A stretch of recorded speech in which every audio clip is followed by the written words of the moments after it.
This is Arab Talk with Jess and Jamal. I'm Jamal Dejani. My co-host Jess Ghanem is on the road. Who would have thought that more than 2 weeks have passed since the polls closed across the country? Joe Biden, or I should say President-elect Joe Biden, won the race by 306 electoral votes to Donald Trump's 232.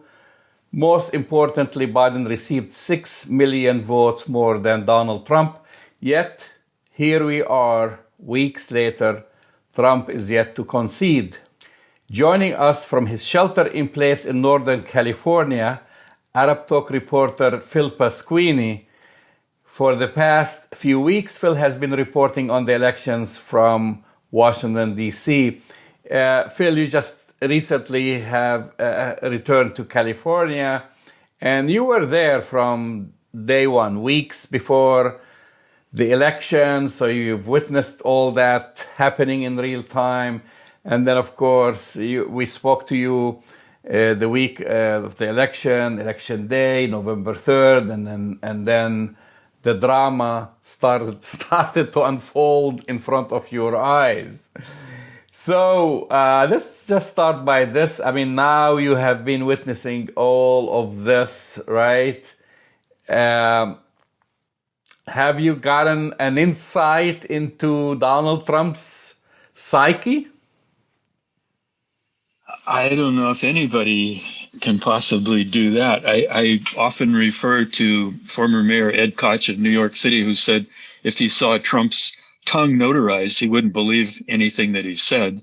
I think that's kind of the overview, stating it mildly. But it was exciting, historical, frightening, hopeful, and about all the emotions you can think of that we've all been through.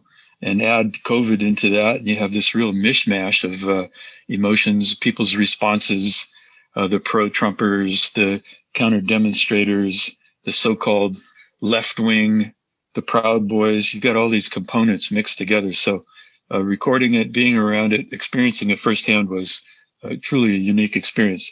Something similar, I might add, that I've never seen in covering foreign elections in different parts of the world. So it was a unique experience, to say the least. So you were there, and because we spoke to you, during the elections and the week before, and then, everyone thought, well, give it a day, give it 2 days, maybe 3 days. Now the results are all there. Trump will concede, but then they've staged this because you've sent us some great photos, and I should say that Phil Pasquini is a bona fide photojournalist. You do your work for the Washington Report and others. You have a great collection of photos, but they've called in for this so-called Million Man or Million Woman March.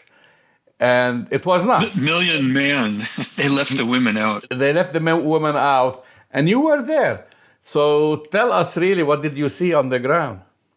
I saw fewer people than I saw 2 days before that, when people were celebrating Biden's victory over Trump. There were about 10,000 of the 1 million prospective attendees. But what I saw was frightening. It reminded me much of films that I've seen made in 1938 and 39 in Germany of Nazis on the march. Now, I don't use that term lightly, because I think what we're seeing is a cult, a personality cult built around a tribal existence with Trump.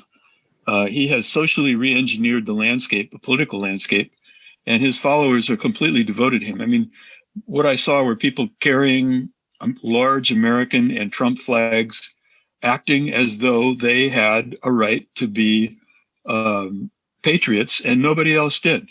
Anybody that's anti-Trump is not a patriot. They're not part of God's team, as one woman had on a T-shirt. She was God's army for Trump. Another guy had a T-shirt on a few days before that said, Jesus is my savior and Trump is my president. Wow. And so these kind of simplistic statements, if you will, wearing bumper stickers, everybody does it. And I saw fewer of them with Biden people, but what I saw was people screaming and yelling, USA, USA, lock him up. The election was stolen. The Democrats have stolen things. Somebody near me called a counter demonstrator a pinko communist, something I hadn't heard since the Cold War, really, but as loaded it now as it was then. So it wasn't really a political rally as much as it was like bringing the troops out to celebrate something that doesn't exist. And Trump even took a few moments on his way to the golf course, where he's spending most of his time now, to drive around in his armored limo, as he did at the Indianapolis 500, and when he had supposedly had COVID, whatever condition that put him in the hospital. He paid a cursory visit, and women were crying in the street, and everybody was happy and joyful. And this is all based on the concept that this election is going to be thrown out, and the Supreme Court's going to make the final decision. And to buttress that, after the Million Mega Man March at Freedom Plaza, the entire group walked up or marched up to the Supreme Court, where they held another demonstration in favor of and holding out the idea still that this was a rigged election. It's going to be overthrown by the courts, and Trump was the real winner, that Joe Biden cheated and stole the election. And I don't know how much clearer it has to be. Of course, it doesn't matter how clear it is, because it's all propaganda. It's like bringing coal back to Appalachia. He's had 4 years to do it. Nothing's happened. So it's just another one of the lies and one of the scenarios that he's thrown out as far as what really went down. I think you said something very important. You said Donald Trump has re-engineered. What did he re-engineer? I missed that part, but I refer to it as social engineering. He has now, from day one, and this is what I've been afraid of when he got elected, that he would set a tone, an attitude, and an acceptability of things which formerly were not acceptable. He has changed the landscape, the political landscape, by re-engineering how people feel about politics. It's no longer something that we're mildly engaged in. It's passionate engagement. It's an all-out war. It's to win no matter what. If you cheat, it's okay. If they cheat, that's a bad thing. And he has, gotten these people now. I saw lots of confrontations between Black Lives Matter people or demonstrators who were just out doing what they have a perfect right to do, and that's to address the government about the things that they're not happy with, and being called and things thrown at them, yelled at them on both sides. It's become this emotional play as to where you stand. You're either on one side or you're on the other side, and there's no middle ground. And I have to say equally that the extremists on both sides are very frightening. They're doing things in the name of other people that nobody consulted those of us who are more moderate or less conservative than the ultra right wing conservatives. And so this re-engineering, it has to look at the morality of our country now when we're talking about the separation of children from families, and then the families can't be located. This is not what we're about as a nation, but somehow that's now become an acceptable thing. And there's too much acceptance of what I would refer to as abnormal behavior or contentious behavior or divisional behavior into these very strong camps that obviously have emotional, tie-ups into everything that goes down. Unfortunately, I think when Trump leaves office, we're going to see the remnants of that continue on for a while. He's threatening to open a TV station and all these other things. I think he's going to spend most of his time in court defending himself against a lot of charges that are going to come down about his behavior both before and during the presidency. We'll get to that day. I would say the day after. The day after meaning would be January 20th after 12 noon. That's the beginning of the day after for Donald Trump. But this is all important points. I think very, very strong, very powerful, good insight. The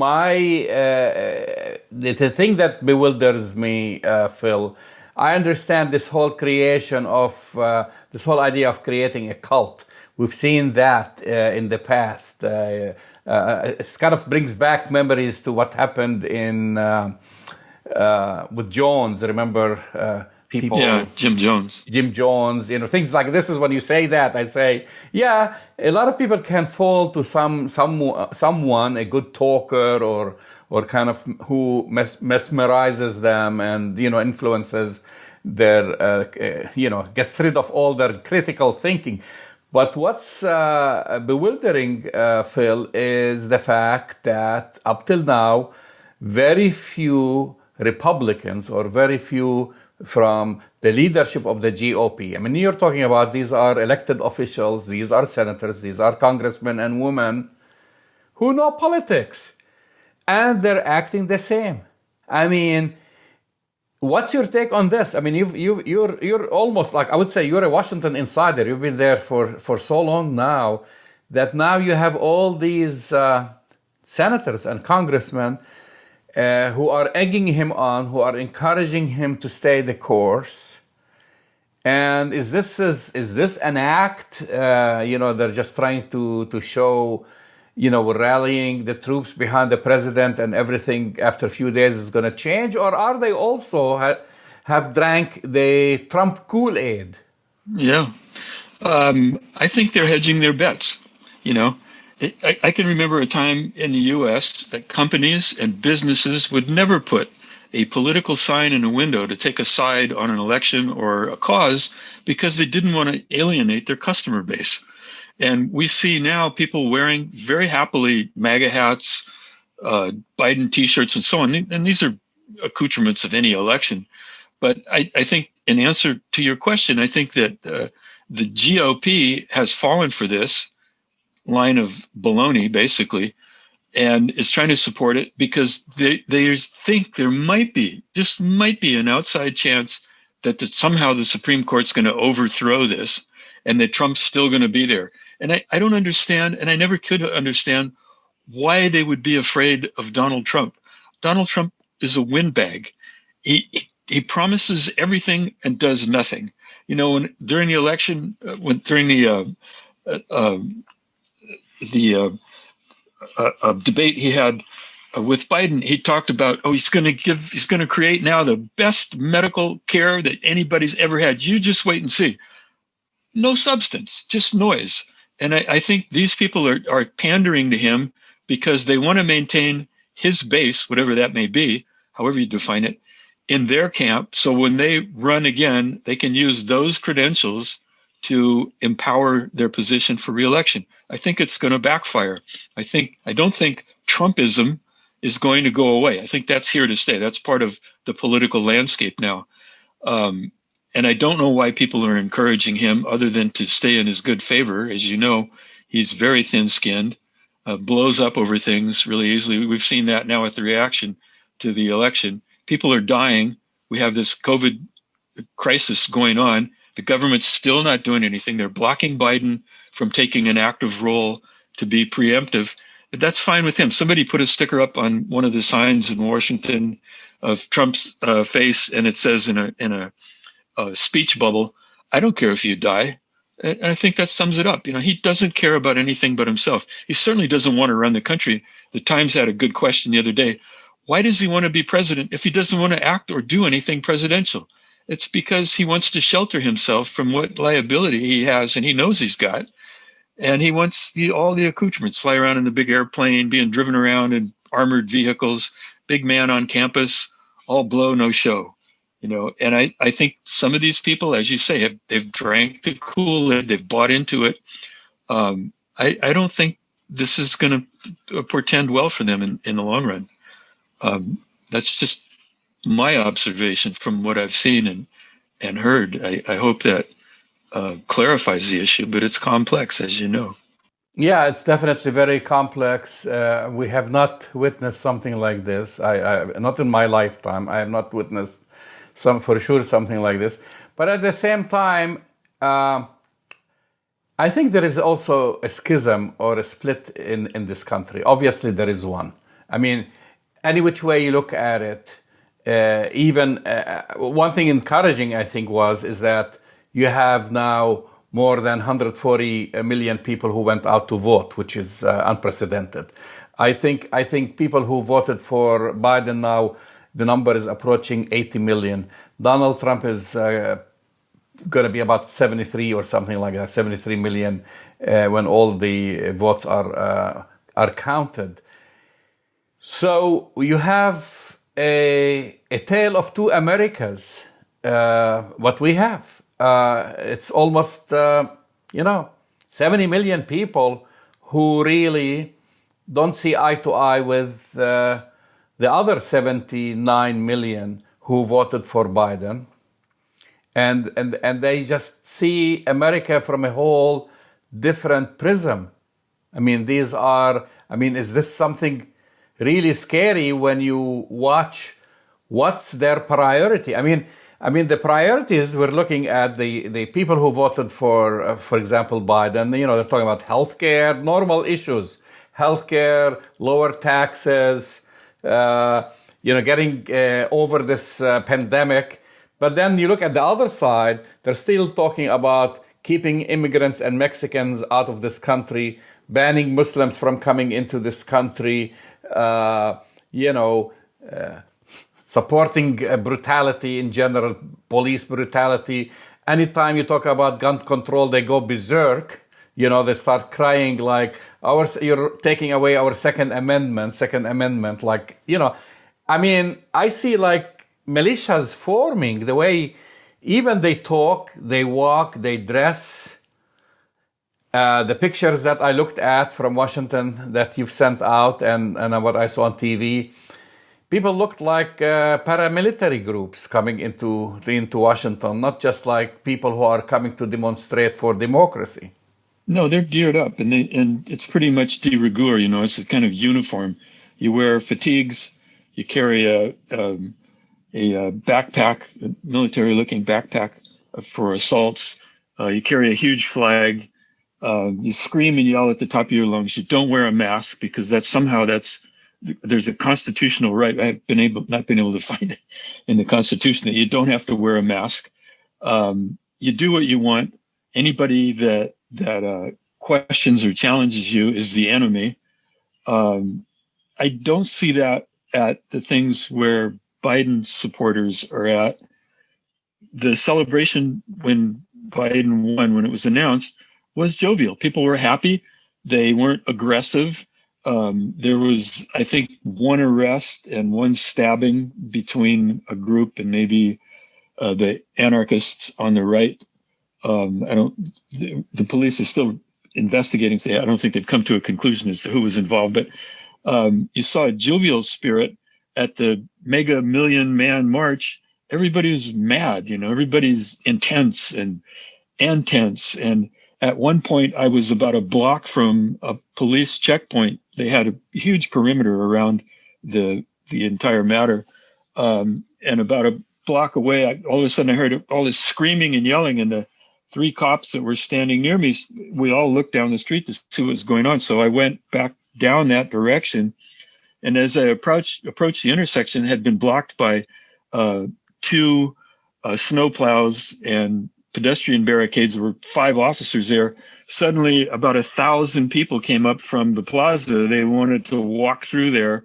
In sheer number, force the cops out of the way to go where they wanted to go. So it was like this mob mentality. And then, of course, they called in reinforcements. About I'd say 75 police on bikes arrived within just a couple of minutes. But they were trying to force their way through. They got stalled. They started yelling and screaming, Trump 2020, 12 more years, 4 more years, recall the election, let's vote again. When the police showed up, then they broke out, clapping and cheering. Thank you for your service.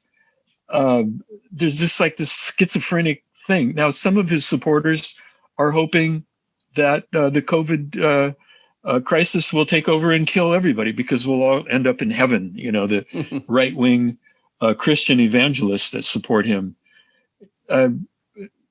It's phenomenal to watch because it's what a lot of people understand that don't live in these bubbles in Washington or the West Coast or the East Coast as the kind of more central undertaking or understanding. I talked to a Japanese journalist for a major station in Japan who had been traveling around the U.S. for 3 months prior to the election. And interestingly enough, he said he'd been in Appalachia, and the people that he interviewed there told him they would vote for Trump again because he's bringing coal back. And he posed the question, well, why hasn't he done that already? He's had 4 years. And they said, well, he's been working on it, and it's going to come back, and we're going to have the lives that we had before, and he's the only one that will do it. This is burying your head in the sand. It's not going to happen. It's not real. If you just look at the use of coal in the U.S., it's dropped dramatically, even before Trump was elected. But they hold on to this faithful notion that there's somebody in Washington who's representing their views, their interests, and their ideas. I think he's a showman. He's a snake oil salesman. He's never done anything. He's not going to do anything. And it's just sad, really, quite frankly. Well, yeah. I mean, the sad thing is that half the nation falls for it. The entire world is moving away from coal and trying to look to, different types, renewables. We're going solar and I think by the year 2030, California will ban I think 2030 that everything has to be electrical vehicles and things like this, and they're still talking about coal. So something must have kind of failed, right, in messaging throughout the government that we are at this point where if you think people are just really don't know what's going around them and they're just waiting for this the Messiah to lead them to the promised land. Coal Messiah. Yeah.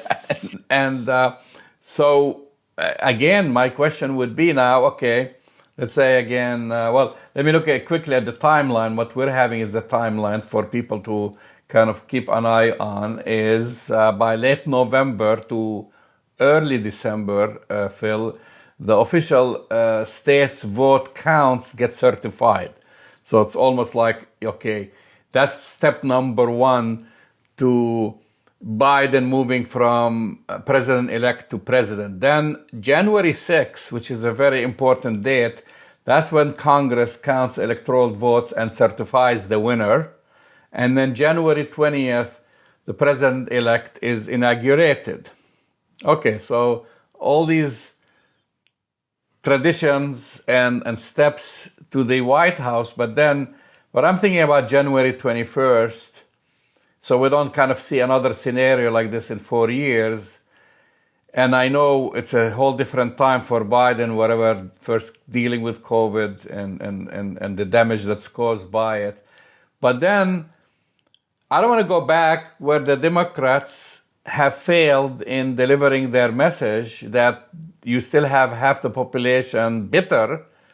And that's what happened apparently during the Obama years. You had half the population, they were bitter for 8 years, and therefore they rushed to embrace someone like Trump. Yeah, and are we going to see the same scenario in 4 years? And then the Democrats kind of live in their own bubble and neglect these people? Well, I think they have a reality check now. I would attribute the dislike of Obama as purely racism. There's just no way around it. And I think, that's endemic in society. And that's something that Biden will have to work at, and we all have to work at, both individually and collectively. But I think, you're correct in noting that we don't want to go back to that. And I think the message has come through now to Biden. I know he's heard it. I hope the other demos have heard it, that they need to understand what this country is about. You can't just politicize yourself and your party and put yourself on a plateau above the other guys in hopes of creating, some new reality. The reality is what it is. People went to Trump because they felt disenfranchised. We know, you've been to Washington, you've lived there, you've traveled there. It's a bubble. It's not a realistic overview of what's going on. intellectuals and analysts talk among themselves and they look at everything, but not a lot of them get out into the field and do what I think is required, and that's field work to understand where people are coming from. The mantra about defund the police, that has been interpreted to mean that the police should have less funding overall to do their job. I think what it was proposed at initially was to review what the funding is being allocated for and to find out what the needs of the community are and to reappropriate those funds into different areas. That I can go with. The idea of suddenly getting rid of the police, look how bad it is now. Imagine if you have nobody protecting anything. What do you think would happen, with the predators that we have running around who want to superimpose their ideology and their politics on everybody else? I think that's what the lesson the Democrats should get, that the president really, in my mind, doesn't have a right to come in and destroy everything in his way in order to create this new order of his own viewing. It just doesn't work that way. It doesn't work for everybody. It doesn't work for minorities. It doesn't work for collectively for everyone else. We need good leadership that can see what's going on in the world today, what the world will look like in 5 years and in 10 years, and do the strategic planning and implementation that we need to achieve those goals. First of all, we need a leader who tells us what the goals are, what they are looking for. With Trump, we've had knee-jerk reaction to everything. It's emotional, becomes personality conflict. He throws out superlatives. I heard him say he won more votes than any sitting president ever did in the history of the United States. That's true. But Biden got more votes than anybody that ever ran for president. And he forgot to mention that he's already, exactly, and there was a good thing on I think it was CNN. They were talking about how when Hillary lost and he won by 306 Electoral College votes, that was a landslide. He massacred her, and she was obviously not. Now that he's lost by the same number, he's completely moot on the subject. He really won. We just don't know it yet. That's the message. Well, that's we what know the MAGA he's March was all about. Manipulator. Obviously, just the bewildering thing is how people fall to everything and every single lie that he said. He's a game show host, Yeah. You're listening to Arab Talk on KPOO San Francisco 89.5 FM. And with us for the entire hour, our journalist, Arab Talk journalist, Phil Pasquini. Phil has been in Washington for several weeks before the elections and after the election. Now he's taking a short break back to Northern California before he hits the road again. Now, talking about being in Washington, and then, of course, your travel, we talked about that during the last shows. Every day this drags on. I mean, all eyes are on Washington now, and I'm not talking about the United States. I'm talking about world capitals from Paris, London, Cairo, Istanbul, you name it. Everyone is watching this. What message are we sending to them? I've said this before when somebody I was talking to that was way up in a certain position that said, we're going to instill an American-type democracy on Afghanistan. I said, God help them, democracy is just disorderly conduct and chaos. And out of that, because there are people who want things to work, it works.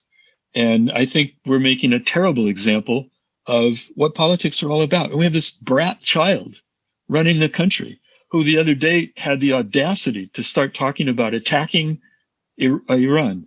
For what purpose? Because they've violated the sanctions and they have more visible material than they've ever had. But he broke the sanctions, and the sanctions would have kept them in check for 5 years and been renegotiated. And so he destroys something, and then he stands back, and his only reaction to it, to divert attention away from himself and his loss, is to go attack somebody else. And fortunately, Mark Neely, the head of the Joint Chiefs of Staff, and I guess the others in the meeting, essentially told him they didn't want to do that was not a good way to resolve the issues that we have with Iran. I think we're living in the most dangerous era of the Trump era right now going forward, because of what this guy may try to do or what he may do. in terms of international politics and internal and domestic politics. He's desperate. He's lost. He knows it. He can't admit it.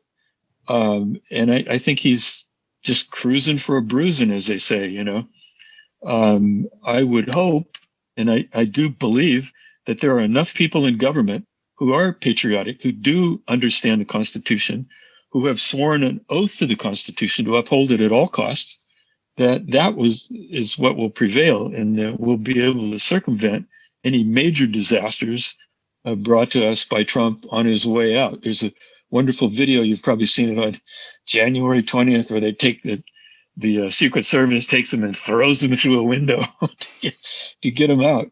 That's pretty extreme, but that's what we're broadcasting to people around the world. We're saying, look, the guy lost the election. He's not going to give it up. He's going to fight to the end. We're not going to have a smooth transition. It's going to be politicized at the expense of innocent people dying in the COVID crisis. And God knows how many more. I mean, this element that I saw at the Mega Man March is going to be problematic. I think we're going to see demonstrations and counter demonstrations that are more aggressive. I hope not, but we're looking at, as some woman was screaming, "We want civil war." I don't. Maybe that's an existentialist threat, but what are you talking about? Well, that's the crazy thing. Have they read American history, which is not long, by the way, and know the devastation that it left on this country? I mean, this is the crazy thing when they say something like this. A civil war is still, by and large, is the biggest devastating war that affected the United States since its birth. Far more than World War I, far more than World War II, when you take that into account, the population at the time. Mm-hmm. The number of population, how many, and then people to call for, let's have a civil war. I mean, it just tells me total ignorance that they haven't picked up a book and read anything about it. Right, and they haven't. And I also heard, as we talked about last time, I heard people yelling the other day with signs, we want a new vote. We want to throw the vote out and vote over again. That we can't resurrect or save this vote. It's too late. The Democrats have been too crooked. We want to vote over. And if you remember when we talked about when I was in Israel and Hamas was running, and people voted for them because they thought Fatah was corrupt and they were fed up with the same old party and the same old party lines. And after Hamas won their part of the vote, people were totally freaking out. They were going, we need to count this over. We need a new vote. We don't want them. We don't want a religious agenda. We want a secularist agenda. We want pure government. We don't want a theocracy.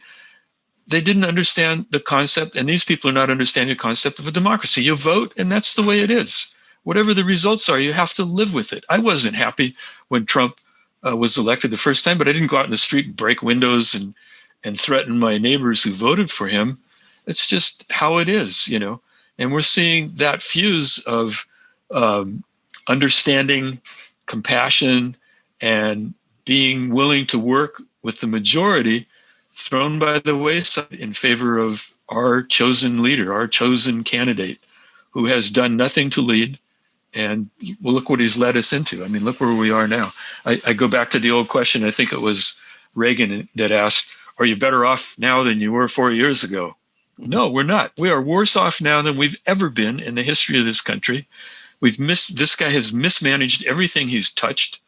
The COVID crisis, I think, is really the Achilles heel that did him in. I think that alone was somebody. I sent you the photograph of a guy dressed like Trump who was carrying Trump bleach at one demonstration, but in front of the White House still, there's a bottle of bleach, and it's got a balloon on it that says, "Get well soon." I thought that was pretty telling about what most people feel about this whole thing and the way he's handled it, And that's the Kool-Aid you're talking about, of injecting that's the scary bleach in your veins or drinking it. The scary part is that you say that's what got him defeated is COVID.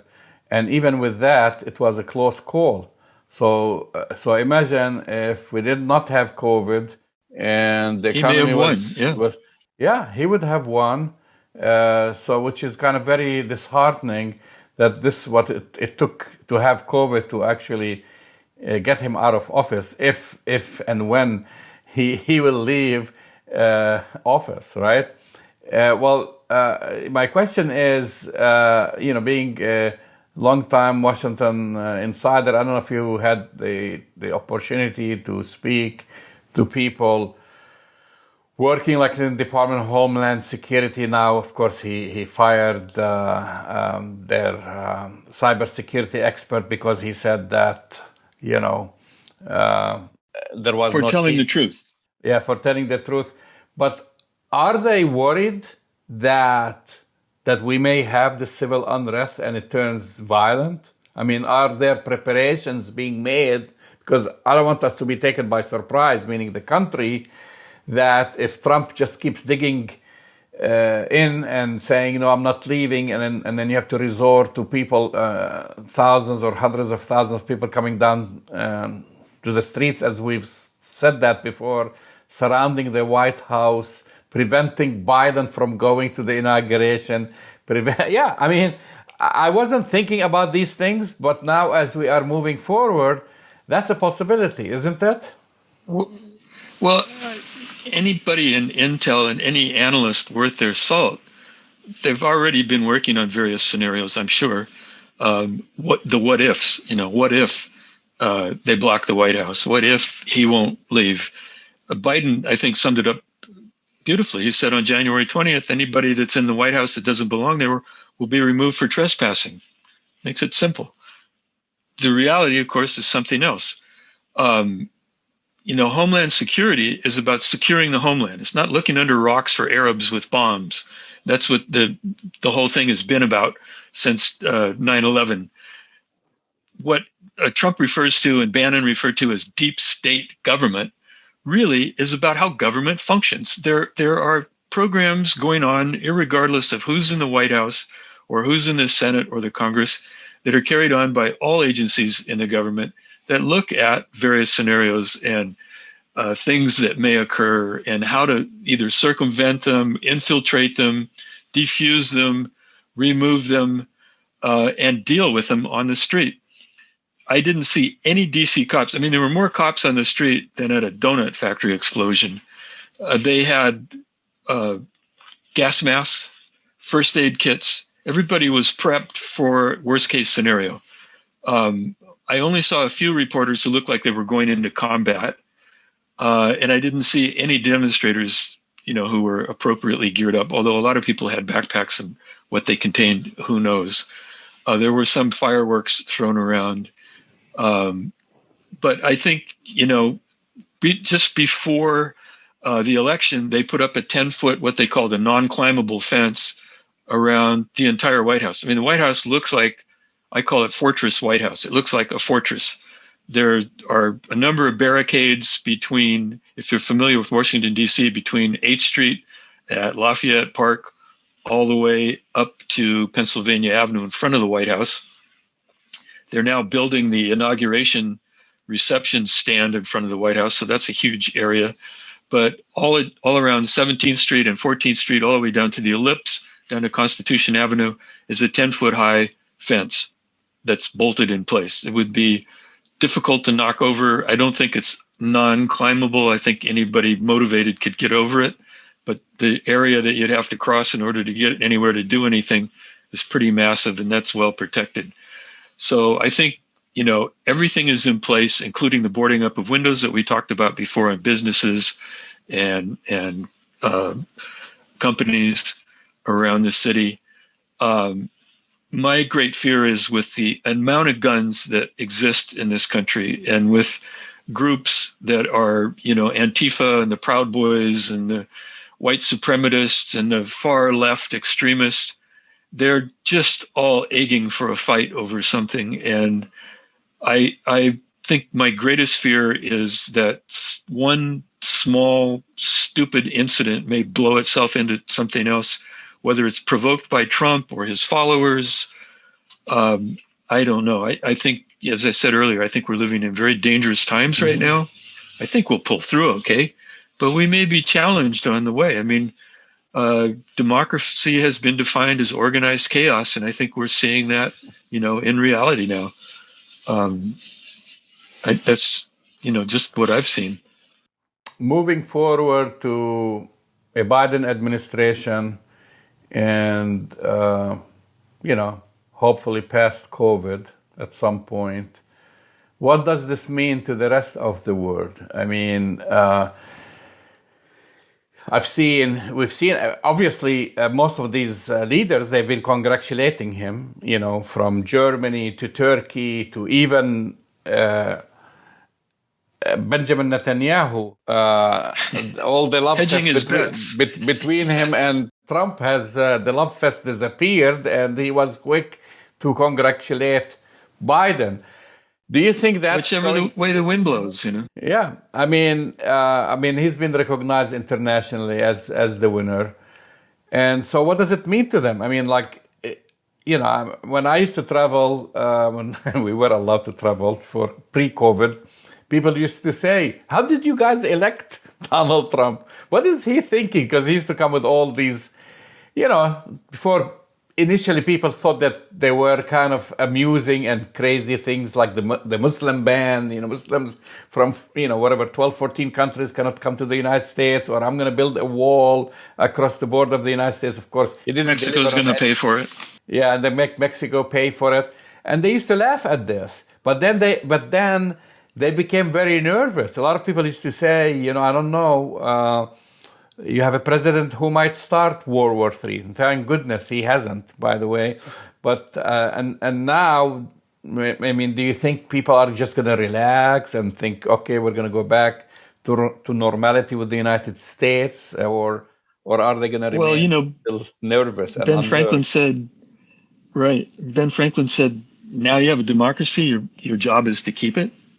And I've posed a similar question to diplomats overseas that I've met with. That is, how can you possibly put any faith in American foreign policy when every 4 years it's subject to change?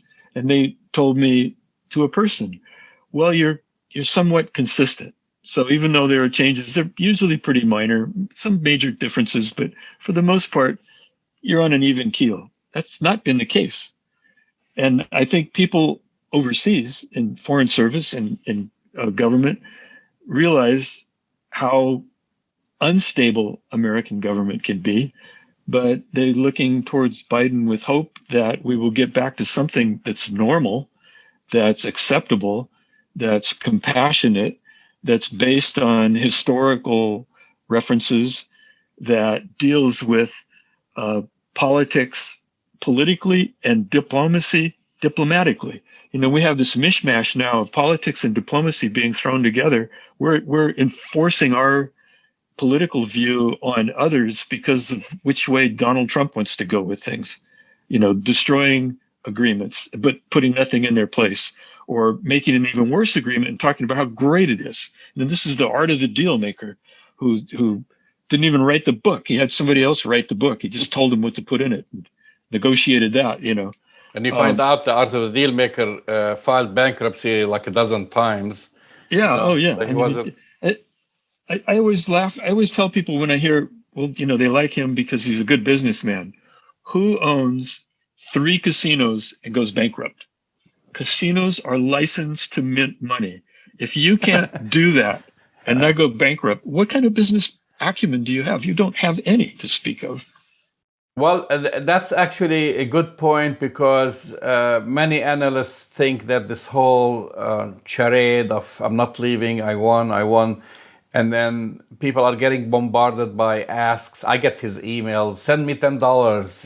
We're gonna find, for his legal fund. For his, because people think that he's bankrupt or he's gonna leave, and he needs the money for his legal fund. They need the money to pay campaign debt. They poured hundreds of millions in the past, 2 weeks, the last 2 weeks of the campaign. So the question is, that's the thing. I mean, the interesting thing is, like I say, it's very important to look at the day after and whether actually Donald Trump is going to be living in Mar-a-Lago and have all the money that he pretends that he has, or maybe he's just like a big puffed up balloon that's just gonna lose its air very quickly. Exactly. full of smoke, On that note, interestingly enough, the attorneys that are trying to overthrow this are led by none other than Giuliani, which is kind of a joke. America's mayor. But there were a group of activists, Refuse Fascism, Code Pink, and others that had an action the day before the MAGA march. That would be last Friday. They went to the law offices of the firm that's representing Trump in his bid to overturn the election. There were two law firms that were representing him. They held a demonstration at one law office a few days before. When the people in the law office looked out and saw the demonstration, they immediately quit his campaign to overthrow it. They withdrew, realizing that it wasn't going to pretend well for them, speaking in terms of clients in the future. Mm-hmm. The second office is only a half a block from the White House. They held a massive rally there.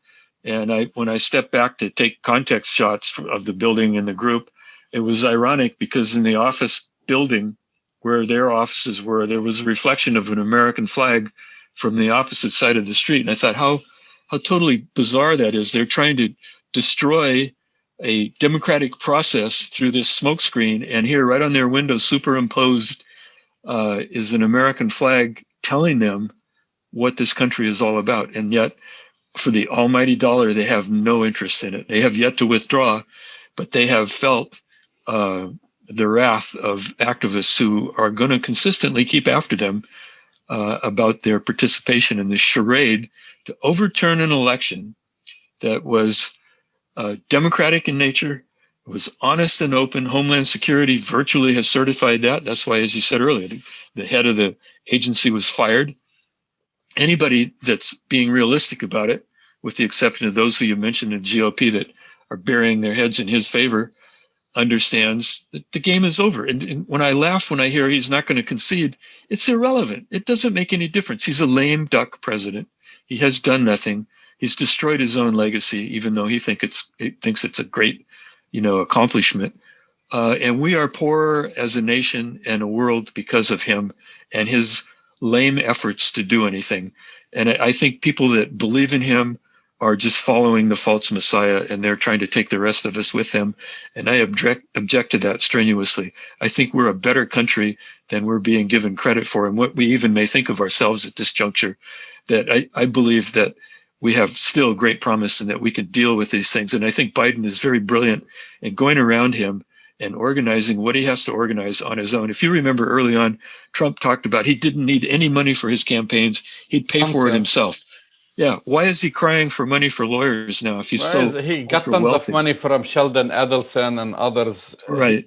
Right. The funny thing about all of this, Phil, is that we've been warned. I mean, it's funny and sad at the same time. People who are our age know who's Donald Trump. I've lived in New York. I went to school in New York, and everybody knew who Donald Trump was at the time. Just a big joker, and then yet they fell for him. He has been actually, I would say he has been transparent, because months before the elections he has been saying that the system is rigged against him. Like he's been saying that he was going to do what he has been doing. Like, if I lose, this means the system is rigged. I mean, he's been saying that for like months. Then we had his personal lawyer, Cohen, when he testified in front of Congress, and he said this guy is not going to leave peacefully. Remember, during the hearings, his own personal lawyer, the lawyer who took the fall for him paying Stormy Daniels, he said he's not gonna go out peacefully. And then he had others like his communications director that lasted for a month, Scaramucci, all the time saying the same thing. The people who knew him the most, they said he's a con man. This guy's a con man, and he's not gonna leave. He's not gonna accept defeat. To him it's one big show. And again, I said that's the funny part. The sad part: more than 70 million Americans don't care. More than 70 million Americans voted for him. More than 70 million Americans are still demonstrating. and saying nonsensical things against our constitution and making us as the laughing stock of the world. We said that before. I don't see in the near future, and I don't want to hear it from anyone from the United States, whether the future Secretary of State or anyone lecturing other countries about their election process. Because after this, I don't think we have the right to lecture people about democracy. Right. And try to explain to a non-American what the Electoral College is all about. I mean, the whole precept of democracy is one man, one vote, or one person, one vote. Count the votes, whoever gets the most wins. It's certainly not that. And we hear this mantra every 4 years. We got to get rid of the Electoral College. Let's do it. It's a holdover. We don't need it. And it would be much better defined to do that. It would be much more honest and open. Trump's narrative about if he doesn't win, it's because it's crooked. That's out of Dictators 101, page 1, chapter 1. You set a narrative, and irregardless of what happens, if you win, well, then the election was okay. Obviously, it was good. It was my mistake. If you lose, obviously, I already warned you, it was crooked. I had an experience in flying between Istanbul back to Paris, and next to me was a heart surgeon from Iran who was going to a meeting in Paris. And he said that he was moderate and that he felt really bad. This was right after Trump had destroyed the nuclear agreement. He said he felt really bad because he had tried to convince his friends who were more extremist in view, who were espousing at the time the agreement was made, that you can't trust the United States. They will renege on the deal. You'll see in the long run, they'll do something that will destroy it, and we'll end up having to fight them. And he said all that Trump did in backing out of the agreement was to verify what extremists had been already saying, and that many people that he knew who were moderates had moved into the extremist camp, saying, I didn't believe you, but now I know what's true. I know what America's all about. And I think that's more telling than pretty much anything else. And Hillary Clinton told him, if you remember, words have meaning. He's more than well aware of that. He is so well aware of that, it's frightening. He knows when he comes into a press conference, and the few that he's held, and he makes some outrageous statement like there's 40 billion PPEs available for hospitals immediately. And then they say, well, that's not true. And he says, well, that's what somebody told me. And I don't know, maybe it's not true, but I'm pretty sure it's true. He's been fact-checked, I think, 1,000 times, thousands of times, and 90% of all the things he has been saying is false, basically. Right. I mean, somebody reported at the first inauguration, when the weather was bad and inclement, he came out and he looked around and he said, what a beautiful, bright, sunny day. And they looked at one another thinking, what is this guy talking about? He lives in this fantasy world. I wrote an article about Don's Johns. I don't know if you remember that story, but during the first inauguration, all the public toilets were provided by a company called Don's Johns. Mm-hmm. Well, his name, Donald John Trump, he became infuriated over this. And immediately they set about under orders from headquarters to cover the name, which they did in blue tape. But you could still see it under the pretext that you can't advertise in a national park. So all advertising has to be removed.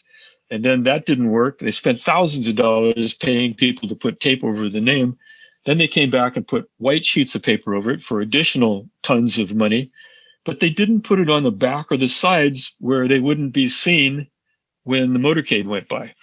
Well, because there was nobody standing around. This all will come to an end January 20th.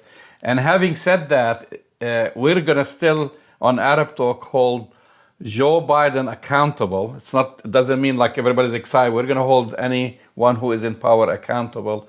You've been listening to Arab Talk on KPOO San Francisco. Our guest for an entire hour, and we really appreciate it, Phil Pasquini. And go to our website, arabtalkradio.com, to download all the latest episodes and listen to our podcast. And we'll talk to you next week.